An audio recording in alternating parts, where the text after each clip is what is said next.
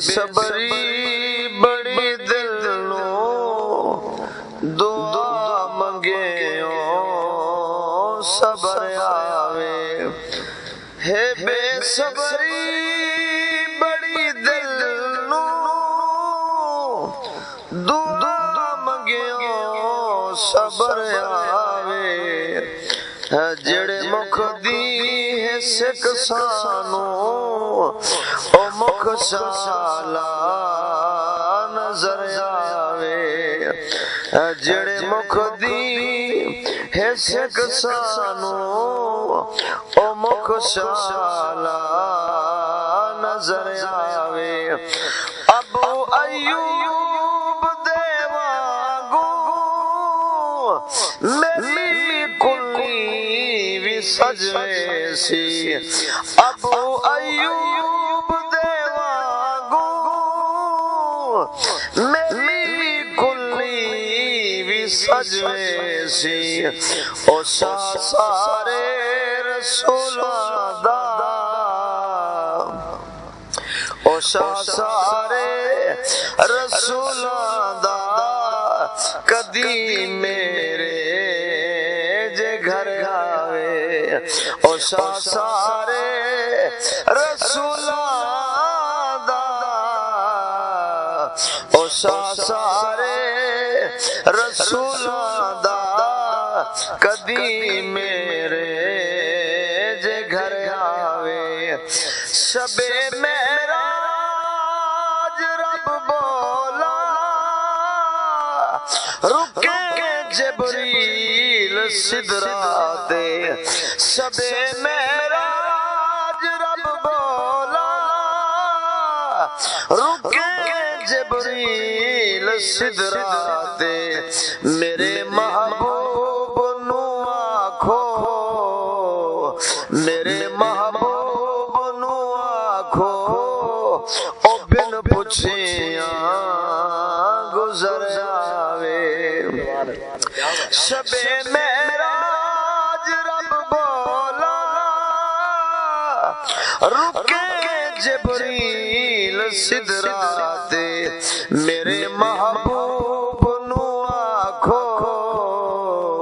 میرے محبوب نو آکھو او بن پوچھیاں گزر آوے کیا شبیر نے یارو منج رکھیاں اے سر سجدے میرے نانے نو جایا کھو او خود چاوڑ لے سر آوے میرے نانے نو جایا کھو میرے نانے نو جایا کھو او خود چاوڑ لے سر آوے ہے بے صبری بڑی دل نو دعا منگیو صبر آوے مرن تو بعد اے حاکم ایہا دل وچ تمنا ہے مرن تو بعد اے حاکم ایہا دل وچ تمنا ہے جدے لئی مر کے آیا واں جدے لئی مر کے آیا واں او خود ملنے قبر آوے جدے لئی مر کے آیا واں جدے لئی مر کے آیا واں او وچ ملنے قبر آوے ہے بے صبری بڑی دل نو دعا منگیو صبر آوے جڑے مکھ دی ہے سکھ سانو او مکھ سالا نظر آوے جی ماشاءاللہ جزاک اللہ او ملن مینو خود آوے. کیا بات ہے جی, بڑا کمال آپ نے اشعار جو ہے وہ لاسٹ میں بیان کیا ہے. جتنے ناظرین ہمارے ساتھ موجود ہیں, علامہ محسن علی علوی صاحب ہمارے ساتھ موجود ہیں, اور ان سے ہم ذریعے سے بارہ ٹائم کو بنا ویسٹ کیے پہلے سوالات کرتے ہیں کہ 27ویں کے حوالے سے. تو ان سے پوچھتے ہیں کہ لیلۃ القدر کی, سب سے پہلا ہمارا سوال یہ ہے کہ لیلۃ القدر کی فضیلت کے بارے میں تھوڑا سا بتائیے گا ہمارے ناظرین کو, پھر آگے کی طرف چلتے ہیں. اعوذ باللہ من الشیطان الرجیم, بسم اللہ الرحمن الرحیم, الحمد للہ رب العالمین, والصلاة والسلام علی سیدنا و مولانا ابی القاسم محمد مصطفیٰ صلی اللہ علیہ وآلہ وسلم وعلی آلہ الطیبین الطاہرین المعصومین علیہم الصلاۃ والسلام. اما بعد, قال اللہ تعالی فی القرآن المجید, بسم اللہ الرحمن الرحیم, انا انزلناہ فی لیلۃ القدر وما ادراک ما لیلۃ القدر, لیلۃ القدر خیر من الف شہر, تنزل الملائکۃ والروح فیہا بإذن ربہم من کل امر, سلام ہی حتی مطلع الفجر. آپ کے سامنے قرآن مجید کی آیہ سورت کی تلاوت کا شرف حاصل کیا ہے, جو کہ اسی رات کی عظمت کو ببانگ دہل بتا رہی ہے. کہ اس رات کی عظمت کوئی مولوی, کوئی مفتی, کوئی قاری, کوئی ذاکر, کوئی خطیب نہیں بتا رہا, بلکہ اللہ خود قرآن مجید کے اندر ایک سورت, مکمل سورت نازل کر کے اس رات کی عظمت کو بیان فرما رہے ہیں. اور فرماتے کیا ہے اللہ پاک, بسم اللہ الرحمن الرحیم, شروع اللہ کے نام سے جو بڑا مہربان نہایت رحم کرنے والا ہے. انا انزلناہ فی لیلۃ القدر, ہم نے قرآن مجید کو اس قدر والی رات کے, قدر یعنی صاحب عزت رات میں ہم نے اس قرآن مجید کو نازل فرمایا. اور پھر آگے اللہ خود فرماتے ہیں, وما ادراک ما لیلۃ القدر, اور آپ کیا جانو, ایک عام انسان کیا جانے کہ اس کی عزت کیا ہے, اس قدر والی رات کی عزت کیا ہے. پھر عزت خود اللہ بتا رہے ہیں. کیا بتاتے ہیں؟ لیلۃ القدر خیر من الف شہر, کہ یہ وہ قدر والی رات ہے, وہ عزت والی رات ہے جو 1000 مہینوں سے افضل رات ہے. اگر کیلکولیٹ اس کو کیا جائے تو تقریباً 83 ایئرز بنتے ہیں, جو 83 ایئر سے بھی یہ افضل رات ہے. ایک شخص متواتر 83 ایئر کنٹینیوسلی عبادت اللہ کی کرتا رہے, دوسرا شخص بیٹھ کر صرف اس رات کو عبادت کر لے خلوص نیت کے ساتھ, اس کی ایک رات کی عبادت جس نے 83 ایئر عبادت کی ہے, اس سے یہ افضل عبادت شمار ہوگی. ماشاءاللہ. یہ عام کوئی بندہ نہیں کہہ رہا, آپ کہہ لیں کوئی مفتی صاحب نہیں کہہ رہے, یہ اللہ کا کلام ہے. قرآن مجید میں خود اللہ فرما رہا ہے کہ اس رات کے اندر جو شخص بیٹھ کر عبادت کرے گا, خلوص نیت کے ساتھ عبادت کرے گا, تو اس کی عبادت 83 سال کی. اور یہ حضور پاک صلی اللہ علیہ وسلم کی طرف سے یہ ہمیں, ہماری امت کو, یعنی رسول پاک صلی اللہ علیہ وسلم کی امت کو اللہ نے تحفہ دیا ہے کہ جب رسول پاک گئے اللہ کے پاس اور ان سے التجا کی کہ اے اللہ, آپ نے میری امت کو افضل قرار دیا ہے, لیکن میری امت کی اوسطاً عمر اگر دیکھی جائے تو باقی امتوں سے بہت کم ہے. پھر میری امت کے ہو سکتا ہے اعمال کم ہو جائیں کیونکہ ان کی ایج کم ہے. تو اللہ نے فرمایا,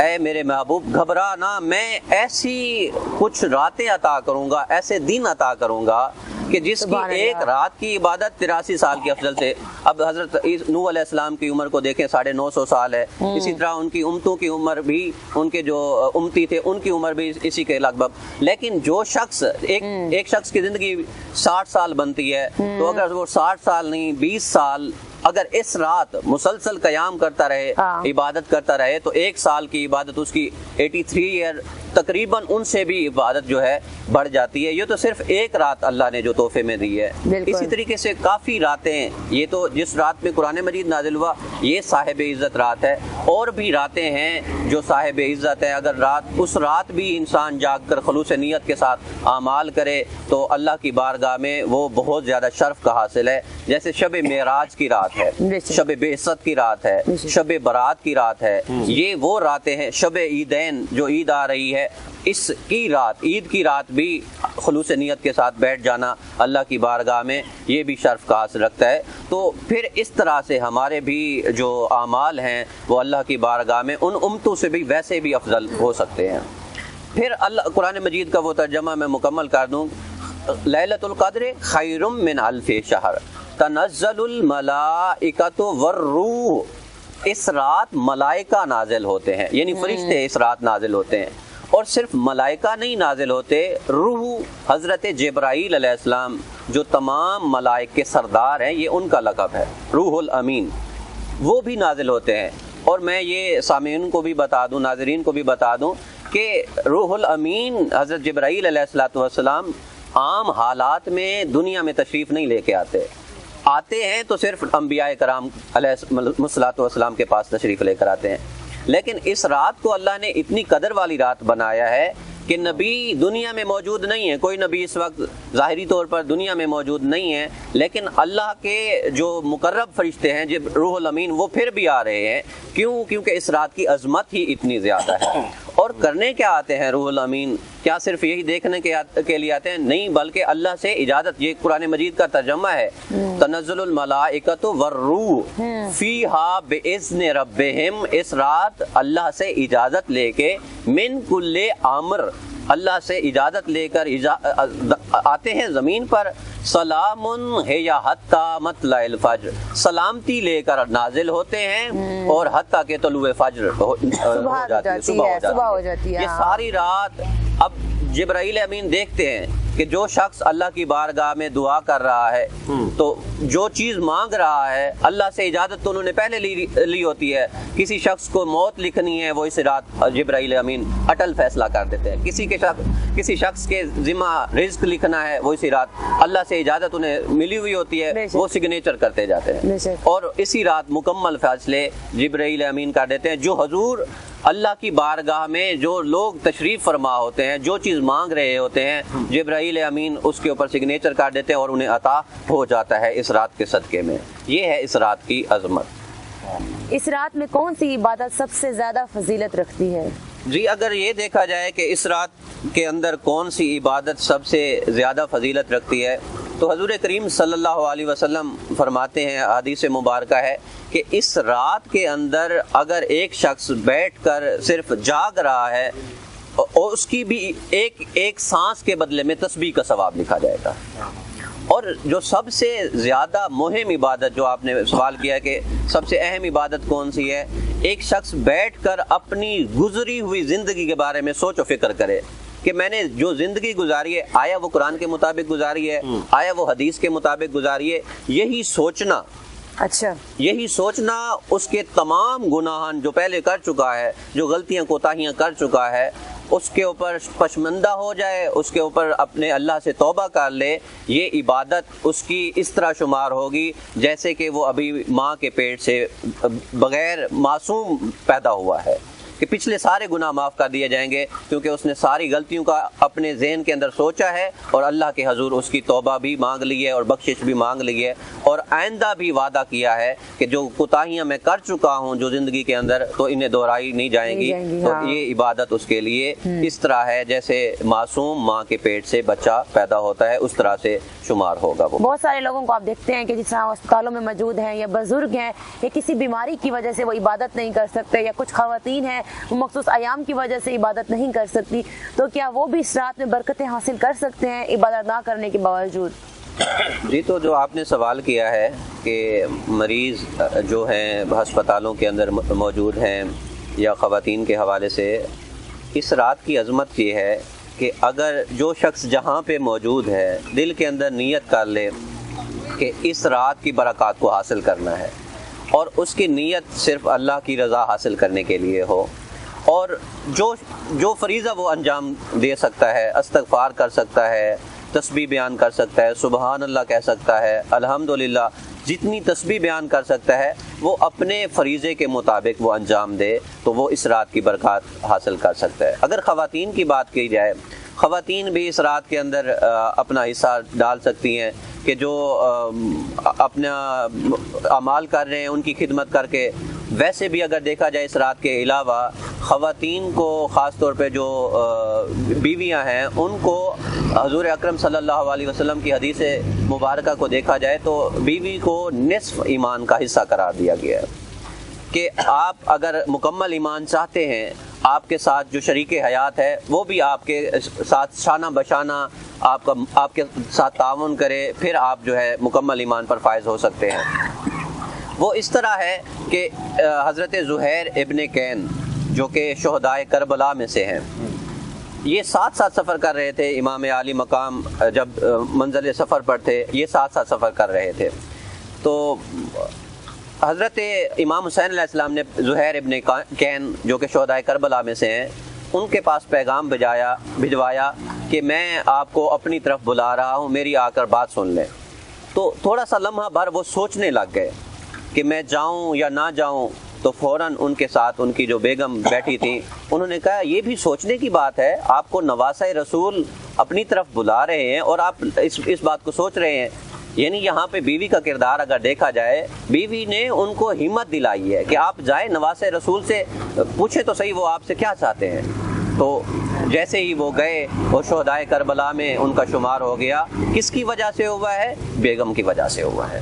کیونکہ آپ ان کے کہنے سے چلے گئے اور آج دنیا ان کے اوپر درود و سلام بھیج رہی ہے۔ تو یہ نصف ایمان کی مالکہ ہے، اگر چاہے ہر قدم پر ساتھ دے تو گھر بھی جنت بن سکتا ہے اور تمام مسائل جو ہے وہ آسانی سے حل ہو سکتے ہیں۔ آج کے دور میں نوجوانوں کو لیلۃ القدر کے حوالے سے آپ کیا پیغام دینا چاہیں گے؟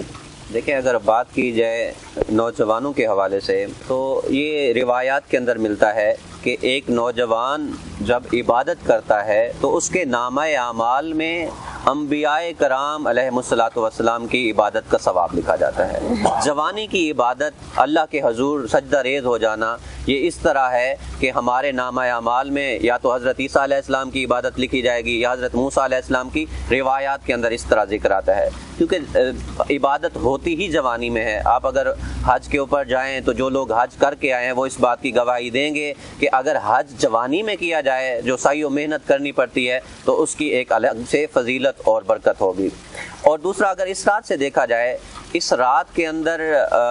سوشل میڈیا کا دور ہے، ہم مختلف ڈھونڈتے ہیں کہ ہمیں کوئی پیکج مل جائے، کوئی آسان سا پیکج مل جائے جس کے اندر ہمیں فری منٹس مل جائیں یا ہمارے لیے سہولت ہو جائے، فری ایم بیز مل جائیں۔ تو یہ تو پورا ماہ رمضان پیکج کا مہینہ ہے۔ اللہ نے ہمارے لیے پیکج بنایا ہے کہ جو ایک حرف کی تلاوت کر رہا ہے، ایک آیت کی تلاوت کر رہا ہے، اسے پورے ختم قرآن مجید کا ثواب مل رہا ہے۔ اور اس رات جو سانس لے رہا ہے، نوجوان اگر عبادت کر رہا ہے اور صرف جاگ کر سانس لے رہا ہے تو اس کی ہر سانس کے بدلے اللہ تسبیح لکھ رہا ہے اس کے نام اعمال میں۔ تو نوجوانوں کو یہی پیغام ہے کہ اپنی جوانی جو ہے وہ عبادت کے اندر صرف کریں اور اس رات کی تمام فیوز و برکات اپنی جوانی میں حاصل کریں۔ جی تو ناظرین، لیلۃ القدر کی خوبصورت رات کی تفصیلات علامہ صاحب نے بہت ہی احسن طریقے سے اور بڑے خوبصورت انداز سے تفصیلاً آپ کے سامنے بیان کی ہے۔ لیلۃ القدر کی رات میں عبادت 83 سال کی عبادت سے بہتر ہے۔ تو ناظرین، آپ کے ساتھ ایک ریکویسٹ کرنا چاہوں گی کہ اپنے پیاروں کو اور اپنے ساتھ رہنے والوں کو ایک سپیس دیں، رسپیکٹ دیں اور ان کے ساتھ ایک ایسا سلوک کریں تاکہ ان کے دل میں سے بھی آپ کے لیے دعا نکلے۔ صرف عبادت کرنا ہی آپ کے لیے واجب نہیں ہے، دوسروں کے دل کو بھی نہ دکھائیں، حقوق العباد بھی پوری کریں۔ جی تو ناظرین، ہمارے ساتھ تعاون کیا ہے فران garden and restaurant family hall نے، اور اس کے ساتھ ہمارے ساتھ تعاون کیا ہے قریشی کا ڈیرا والوں نے، اور اس کے ساتھ ہمارے ساتھ تعاون کیا ہے سوہان آرتھو کیئر اینڈ کلینک والوں نے۔ جی بالکل ناظرین، ہمارے ساتھ بہت ساری کمپنیز تعاون کر رہی ہیں، اسپانسر کر رہی ہیں۔ بیسیکلی کسی بھی ڈپارٹمنٹ کو چلانے کے لیے اس کے ایکسپینس ہوتے ہیں، تو کوئی بھی ڈپارٹمنٹ ہے، ایجوکیشن ڈپارٹمنٹ ہے، چاہے وہ ہیلتھ ڈپارٹمنٹ ہے، ان کو کوئی اسپانسر یا ان کو کوئی پیڈ پروموشنز چاہیے ہوتی ہیں۔ کبھی ایسا ہوتا ہے کہ گورنمنٹ کے حوالے سے ہوتی ہے اور جب پرائیویٹ ادارے ہوتے ہیں تو ان کو کمپنی اسپانسر دیتی ہیں، اور ہمارے ساتھ بھی اسی طرح کچھ کمپنی اسپانسر کر رہی ہیں اور ان کا بہت شکریہ ادا کرنا چاہیں گے۔ ہم یہاں آج ہمارے ساتھ تعاون کیا ہے مالمو بیوٹی کریم نے، مائرے بیوٹی کریم نے، محمد Yaqoob agency Khanqah Sharif, fresh mint cosmetic, white gold beauty cream. جی تو ناظرین، ہمارے ساتھ تعاون کیا ہے الجنت ہومیو کلینک اور رحمان ہاسپٹل والوں نے۔ تھینک یو سو مچ۔ اسی کے ساتھ ہمیں دیجیے گا اجازت۔ امید کرتا ہوں کہ آپ کو ٹرانسمیشن اچھی لگی ہوگی۔ انشاءاللہ نیکسٹ کسی پروگرام میں ملتے ہیں۔ اللہ جی بالکل، ملتے ہیں اگلے پروگرام میں۔ اجازت دیجیے، اللہ حافظ۔